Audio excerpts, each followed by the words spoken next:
Welcome back to the social class, dear students. This is your sixth video in lesson number 2, history from trade to territory. So we are seeing the British administrative organization in India. We saw that there was 4 principal institutions, right? The British Indian administration was run by 4 principal institutions.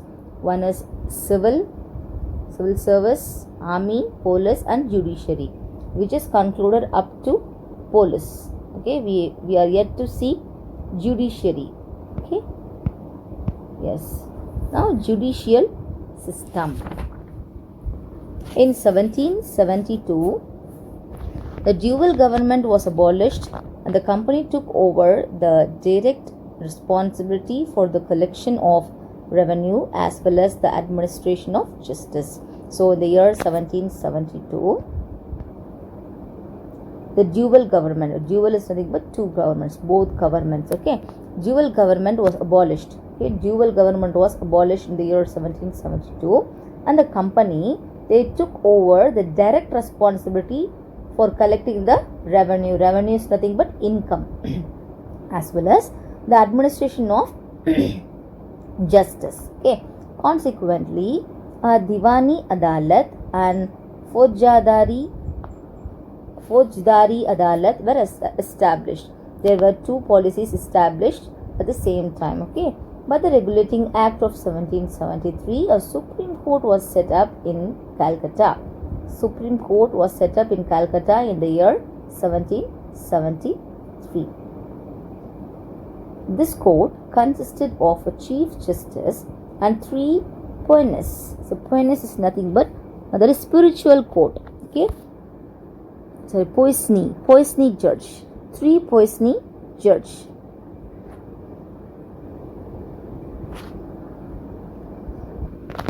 Yes, there is Punis. Okay, Punis Church. Punis Church is nothing but junior church. Okay, I told you wrongly. Okay, Punis Church, who were appointed by the crown.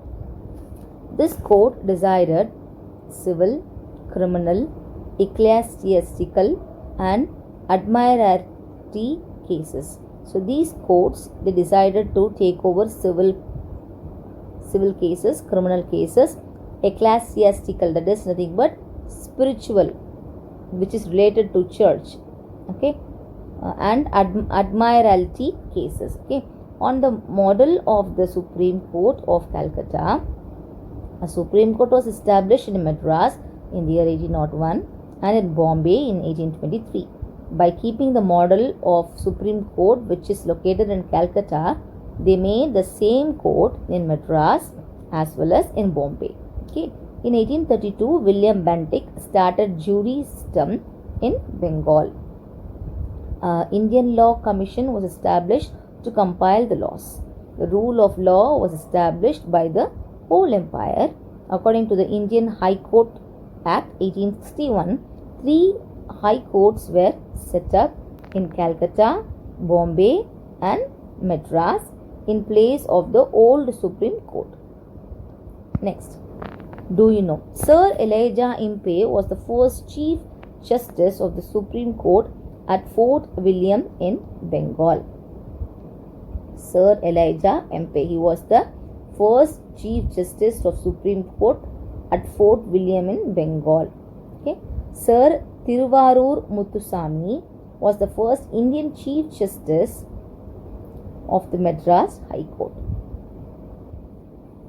Yes.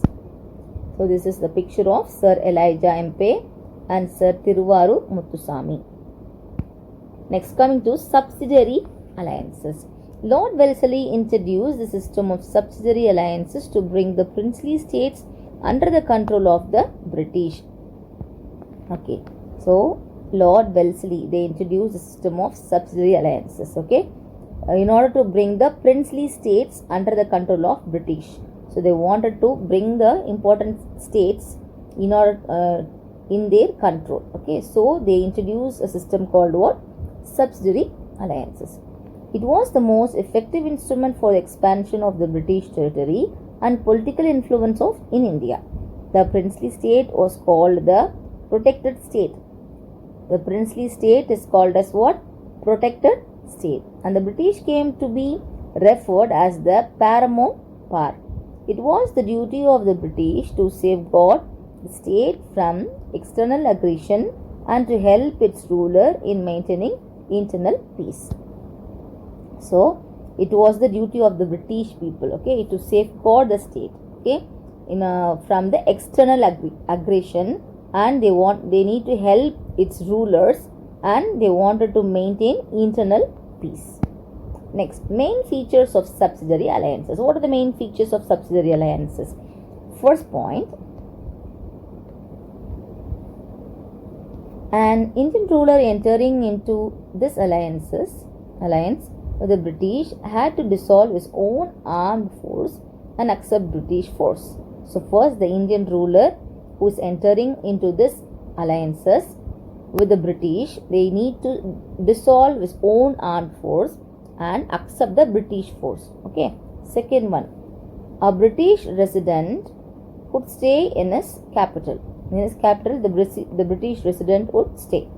Next, towards the maintenance charges of the army, he should make annual payments or cede some territory permanently to the company. Next, all the non-English European officials should be turned out of his state.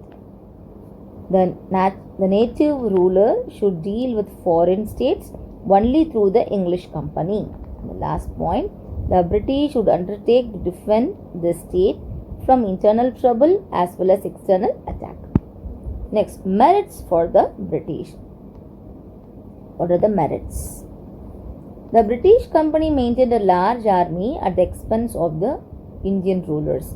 All Frenchmen in the service of native rulers were dismissed, and the danger of French revival was completely eliminated. The British company began to control the foreign policy of the princely states. Wellesley's diplomacy made the British the paramount power in India. He transformed the British Empire in India into the British Empire of India. Next, defects of the princely states. The subsidiary alliances made the Indian rulers very weak, oppressive and irresponsible. So this subsidiary alliances, it made the Indian rulers very weak and oppressive and irresponsible. Protected by British arms, they neglected their duty towards their subjects and even exploited themselves. Next, the first Indian state to accept the subsidiary alliances was Hyderabad in the year 1798.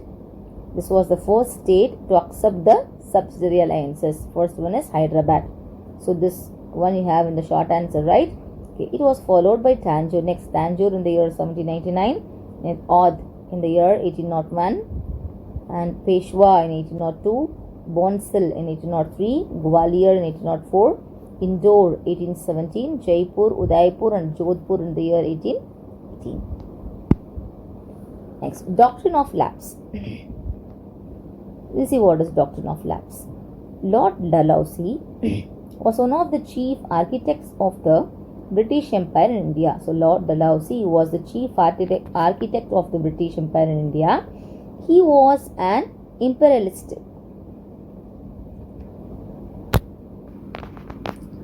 He adopted a new policy known as doctrine of lapse to extend British Empire. So Dalhousie, he adopted a policy called doctrine of lapse in order to extend British Empire. He made use of this precedent and declared in 1848, and if the native rulers adopted children without the prior permission of the company, only the personal properties of the rulers would go to the adopted sons and the kingdoms would go to the British paramount power. This principle was called the doctrine of lapse. It was bitterly opposed by the Indians, and it was one of the root cause for the Great Revolt of 1857. So what they are telling here,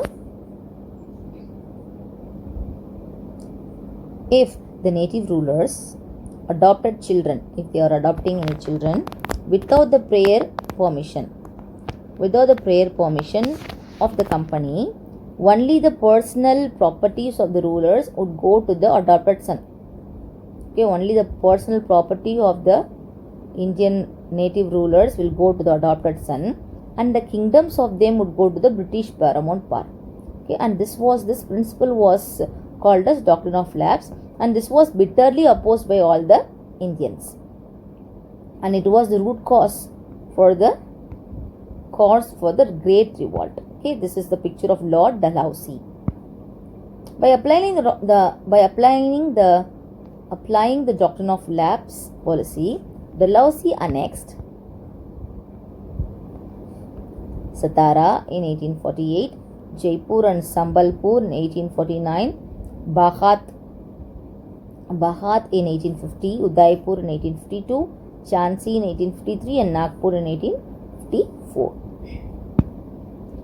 Next, we will see the factors for the success of the British. What are the factors? First one, greater naval power. Second one, development of textile, scientific division of labor, economic prosperity and skilled diplomacy of the British, feelings of insecurity among the Indian merchants, and the inequality and ignorance of the Indian kingdoms. Conclusion. The Battle of Plassey was the foundation of British dominion in India. The company's administration was not for the interest of people. It was imperialistic, expansionist, and exploitative. It brought more Indian territories under British domain through subsidiary alliance and doctrine of lapse.